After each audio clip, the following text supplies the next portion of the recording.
This nuclear agreement may be a done deal, but the arguments are far from over. And joining us now from Washington is Mark Dubowitz. He is with the Foundation for the Defense of Democracies and is a leading critic of this agreement. And Joel Rubin with the Washington Strategy Group. And so, Mark, first question to you. At the very least, would you concede that this deal, as it stands right now, is better than the status quo? Johnny, I don't think it is, actually. I mean, right now, Iran is in a very weak state. Its economy is under severe pressure, and the Iranians desperately need a deal. They desperately need their economy to recover, because without a recovering economy, it may precipitate actually a political change in Iran that the supreme leader and the hardliners do not want to see. Because without this agreement, the argument is Iran will just return to full-scale uranium enrichment.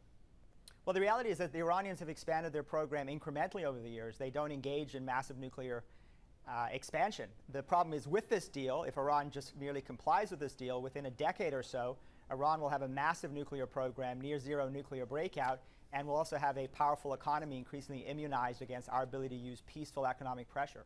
And Joel, that is the criticism, that is the big criticism. Iran doesn't have to do anything, just has to bide its time, and within 15 years, by 2030, it will be a nuclear-armed state and it'll have a pretty good economy to boot. Well, if that were the case, then I wouldn't support that, but that is not the case. John, this deal is a good deal. It's a deal that blocks all of Iran's pathways to a nuclear bomb.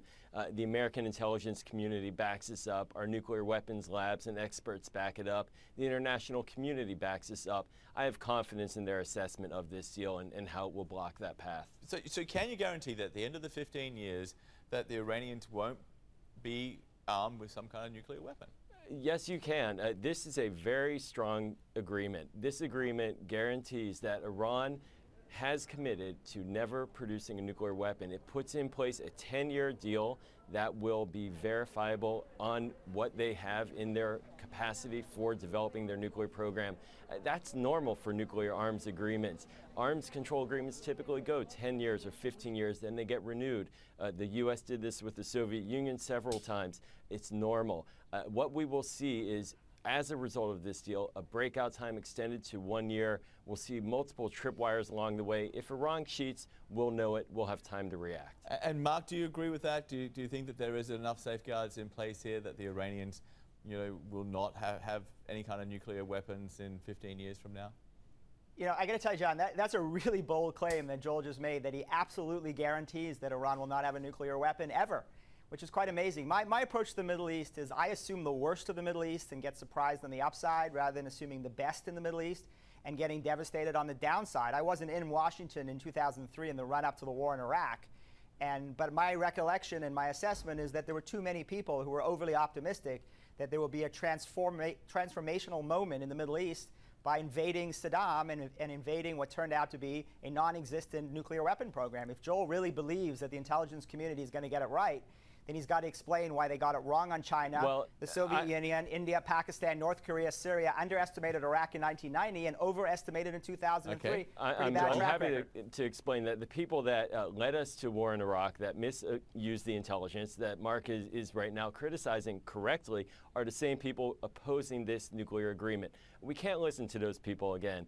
Dick Cheney should not be running America's foreign policy again. What he did and what that Iraq war did was unleash Iran onto the Middle East. It unleashed Iran's ability to develop a nuclear program. This administration has put that into a box through strong sanctions, through building an international coalition of pressure. And no, I can't guarantee that Iran will never get the bomb. What I can guarantee is that this deal, if implemented fully, will block them from getting that.